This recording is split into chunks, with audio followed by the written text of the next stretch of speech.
vous salue dans le précieux nom de notre Seigneur Sauveur Jésus-Christ. Je suis Madame Yao Nguessan Christine. Je vais vous rendre un témoignage. Mais avant de rendre le témoignage, je vais d'abord élever mon Dieu par un petit cantique qui dit « Je le bénirai en tout temps ». Je bénirai l'Éternel en tout temps. Sa louange sera toujours dans ma bouche. Je bénirai l'Éternel en tout temps. Sa louange sera toujours dans ma bouche. Je l'ai cherché, je l'ai trouvé, Jésus-Christ. C'est pourquoi je lui donne tout mon cœur. Je bénirai l'Éternel en tout temps. Sa louange sera toujours dans ma bouche. Je bénirai El Shaddai en tout temps. Sa louange sera toujours dans ma bouche. Je bénirai l'Éternel en tout temps. Sa louange sera toujours dans ma bouche. Mes amis, Dieu fait pour moi de grandes choses. C'est pourquoi j'aime l'élever avant de rendre mes témoignages.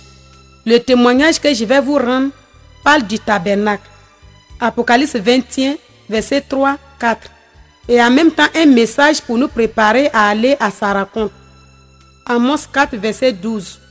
Mais avant de rendre le témoignage, je vais d'abord vous donner le songe que j'avais fait depuis l'année 98 lorsque j'enseignais à l'Okodro. C'est en même temps un résumé. Nous avons une cellule de prière dans cette école. Et à midi, juste après la prière, étant dans le jeûne, j'étais retiré pour me reposer. Dans un léger sommeil, voici que l'esprit m'amena vers le tabernacle. Dans le songe, j'étais avec le dernier fils de mon mari. Et nous étions dans un bus et il pleuvait. L'enfant a signalé qu'il veut pisser. Sans hésiter, je suis descendu pour le faire pisser. Et on partait au lieu. Mais je vous dis que tous ceux que je croisais qui revenaient du lieu pleuraient et d'autres se justifiaient. Et moi, ne sachant rien, je leur ai demandé qu'est-ce qui se passe. Personne ne pouvait me parler à cause de ce qu'ils étaient tous troublés. Mais un parmi eux a pu me dire, ma soeur, c'est grave. Là où nous sommes quittés, personne ne pouvait entrer dans le lieu. Il y a 2 anges à la porte. Lorsque tu arrives, ils te posent la question. Tu n'as pas à discuter ni à raisonner. Tu n'as qu'à dire simplement oui, tu rentres, non, tu retournes. Arrivé, tu verras. Je vous dis que j'avais aussi très peur. Mais j'ai pris la main de l'enfant et on s'est retrouvés au lieu. Effectivement, j'ai trouvé un homme fou. Et les 2 anges aussi qui m'ont parlé étaient effectivement devant la porte. C'était mon tour. Et les 2 anges m'ont dit, ici, on ne discute pas, non plus on ne se justifie pas. Mais tu vas répondre simplement par oui ou non à la question que nous allons te poser. Si oui, tu entres. Et non, tu retournes. Es-tu propre? Je me suis regardé sans m'occuper de l'enfant qui était dans ma main. Effectivement, le pain était propre sur moi, mais le bord blanc était taché de la boue. Oh, j'avais été déjà averti. Mais voici que je vais commencer à me justifier. Je leur ai dit que non, le pain était propre. Mais comme il pleuvait, puis on était dans un bus, l'enfant avait signalé qu'il avait l'envie de pisser. Je suis descendu pour le faire pisser, c'est pourquoi le pain est taché de la boue. Ils ont commencé à rire. Oh, j'avais déjà été averti que là, on ne discutait pas, non plus on ne raisonnait pas. Ils ont vu que ce n'était pas mes péchés qui ont taché le bord de mon pain. Mais l'enfant qui était avec moi était possédé d'un esprit de la sorcellerie. Et depuis 4 mois dans le ventre de sa mère déjà, il sortait pour opérer en sorcellerie. Et comme l'enfant était avec moi, ce sont ses péchés qui ont taché le bord de mon pain. Et il m'a dit, tu peux rentrer, mais tu ne vas pas entrer dans le tabernacle. Je vous dis que j'ai pris la main de l'enfant et nous sommes entrés. Simplement à la terrasse, la porte du tabernacle était fermée. Mes amis, où nous sommes entrés? Je vous dis que je ne sais pas comment je vais décrire les chaises que j'ai vues. Tout était couvert d'or. Et ce qui m'a marqué, à ton niveau, même que tu sois petit ou grand ou moyen, il y a un siège. Tu n'as pas besoin de faire un geste quelconque. La lumière, en tout cas, tout était beau. Et la musique qui sortait du tabernacle, malgré que c'était fermé, C'est la demeure de Dieu, le paradis, c'est la demeure de Dieu. Bon, pour moi, j'étais assise, j'attendais quelqu'un de très propre qui pouvait entrer. Et je sais que si cet homme-là entrait, les 2 anges allaient ouvrir la porte pour que cet homme entre, pour que moi je puisse voir comment est dans le tabernacle à l'intérieur. Mais je vous dis que le petit temps que j'ai passé au balcon, dit à la terrasse, personne n'était rentré. Et j'ai ouvert mes yeux. Et j'ai commencé à crier. Mes amis, venez. Je suis quitté au paradis. Oh, c'est le tabernacle qu'ils m'ont fait aller voir. Pourquoi j'ai donné ces songes? C'est parce que c'est en même temps le résumé. Et lorsqu'on était j'étais au ciel, les anges m'ont ramené à ces songes. C'est pourquoi je vous ai d'abord donné le songe avant de donner le vrai témoignage. Mais je vais encore élever mon Dieu par ce petit cantique qui dit « Il est merveilleux notre Dieu. Il est merveilleux notre Seigneur. Louons-le pour l'éternité. Adorons-le, adorons-le, adorons-le. Adorons le Seigneur Jésus pour l'éternité. Alléluia. Il est merveilleux notre Seigneur. Louons-le pour l'éternité. Bénissons-le, bénissons-le, bénissons-le. Bénissons le roi des rois pour l'éternité. Alléluia. Il est merveilleux notre Seigneur. Louons-le pour l'éternité. Vraiment, chaque jour je le loue, ce Dieu-là. Il est vraiment merveilleux, notre Dieu. C'est par enlèvement, toujours par extase, de 1 jour et demi, que l'Éternel, le Dieu des armées, m'a encore fait cette grâce pour me faire découvrir le tabernacle où il sera bientôt assis pour régner avec ses vrais élus. Apocalypse 21, versets 3 à 4. Qu'est-ce que tu entends par tabernacle? Selon la pensée réelle de Dieu, le tabernacle est une hache qui est composée de plusieurs côtés et ces côtés sont garnis d'or, du saphir, du sardoine, du zinc, etc. 1 Samuel 7, verset 1. Pourquoi toutes ces choses? C'est pour que le tabernacle ait de la valeur, m'ont dit les anges, et que le tabernacle est l'image des chrétiens qui sont réellement attachés à Dieu. Ces personnes ont de la valeur devant Dieu. Ils ont du prix aux yeux de l'Éternel. C'est pourquoi, étant sur la terre, lorsque nous souffrons, c'est-à-dire lorsque nous traversons des moments difficiles, nous ne devons pas abandonner la foi. Acte 14, verset 22, ou Jacques 1, verset 12. La souffrance doit être pour nous, étant chrétiens sur la terre, une force et un témoignage. Car un chrétien qui n'est jamais éprouvé doit réviser sa vie chrétienne. Dieu ne nous éprouve pas, mes amis, pour nous détruire, ni pour nous rejeter, ni pour nous briser main. Dieu nous éprouve pour tester notre foi et pour nous affermir davantage à cause de ce que la sagesse, l'intelligence, l'humilité, l'obéissance, le courage, la persévérance et le vrai amour s'obtiennent dans les épreuves, c'est-à-dire dans la souffrance. Ce tabernacle est situé dans la première cité de la Jérusalem bâtie. C'est un lieu très saint. N'importe qui ne pourra entrer dans ce lieu sans qu'il ne soit très pur. Apocalypse 22, verset 14.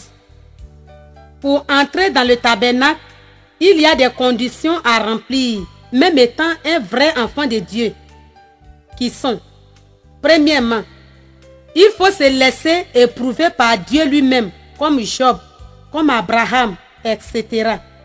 2. Il faut être une personne qui aime se sacrifier pour les autres. Jean 15, verset 13. 3. Il faut être digne d'un vrai enfant de Dieu. Dans Colossiens 1, verset 10. 4. Il faut être celui qui a abandonné le monde, quelle que soit la beauté que le monde lui montre, pour se sacrifier à Dieu. 1 Jean 2, verset 15. 5. Il faut être celui qui ne regrette jamais d'être chrétien, quelles que soient les épreuves, les tentations. Il faut être comme Daniel, comme Enoch, comme Paul, etc.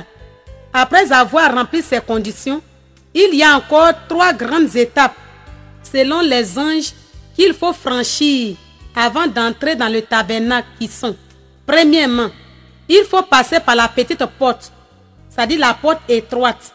Matthieu 7, verset 14. Qu'est-ce que Dieu appelle petite porte ou porte étroite? C'est la sainteté, l'obéissance, le courage, l'amour, l'humilité, la patience, la persévérance et la foi solide. 2. Il faut être très saint. Apocalypse 22, verset 14. Qu'est-ce que Dieu appelle saint? C'est garder son corps pur, son cœur pur. C'est fuir le péché. C'est abandonner le péché, renoncer au péché. Car l'homme dit que c'est impossible de pécher. Mais notre Dieu dit que c'est possible d'éviter le péché dans notre vie. 3. Il faut faire le tour du tabernacle. Il a donné l'exemple sur les enfants d'Israël. Pour que les murs de Jéricho s'écroulent, que s'est-il passé?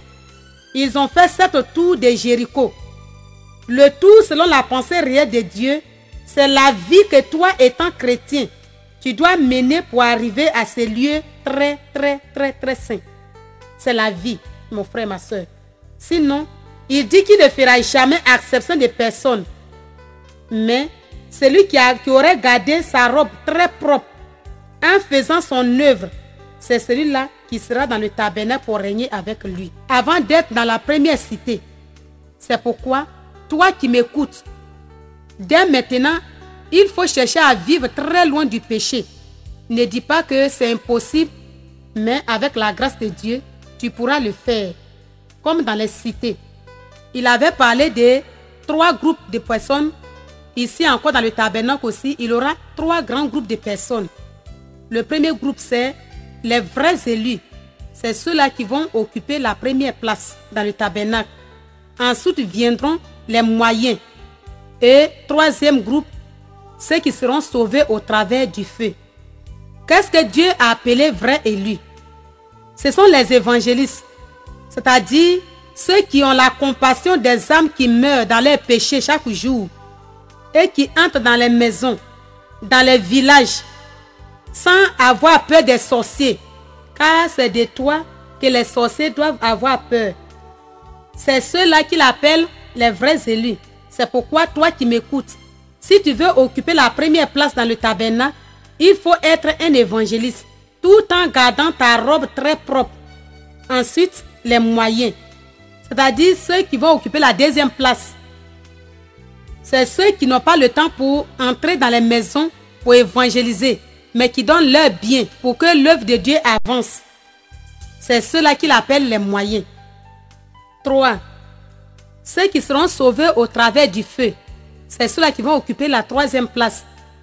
Je vous dis que tellement les chaises, le sol, les murs que je voyais briller, que je disais aux anges, pourquoi notre Dieu ne peut pas ouvrir tous nos yeux pour voir ces choses, pour ne pas que nous devions savoir?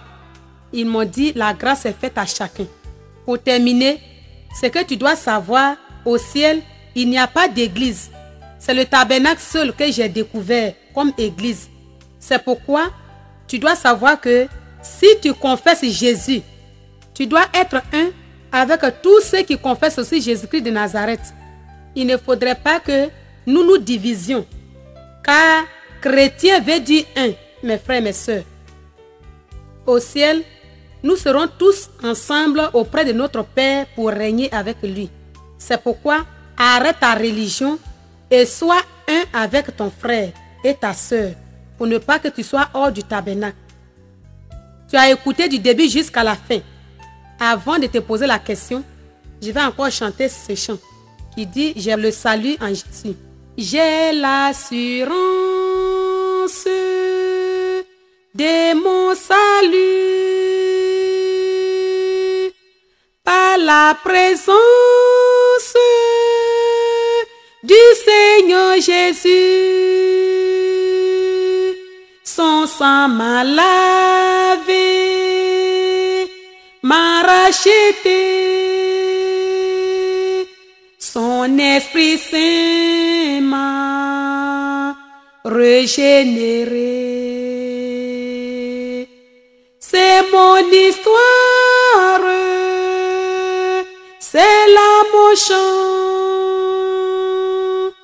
louez mon sauveur à chaque instant. C'est mon histoire, c'est là mon chant. Louez mon sauveur à chaque instant. Louez mon sauveur à chaque instant. Louez mon sauveur à chaque instant. Tu as écouté du début jusqu'à la fin, mon frère, ma soeur. Quelle vie dois-tu mener pour être dans le tabernacle avec le roi des rois et régner avec lui?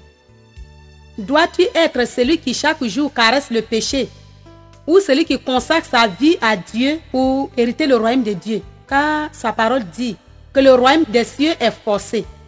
Ce sont les violents qui s'en empareront. C'est pourquoi dès maintenant ressaisis-toi et cherche réellement le royaume et la justice de Dieu pour que tu sois un jour auprès de lui. Que Dieu vous bénisse, qui nous donne tous la force de pouvoir garder notre robe très propre pour être ce jour-là auprès de lui et régner avec lui. Amen.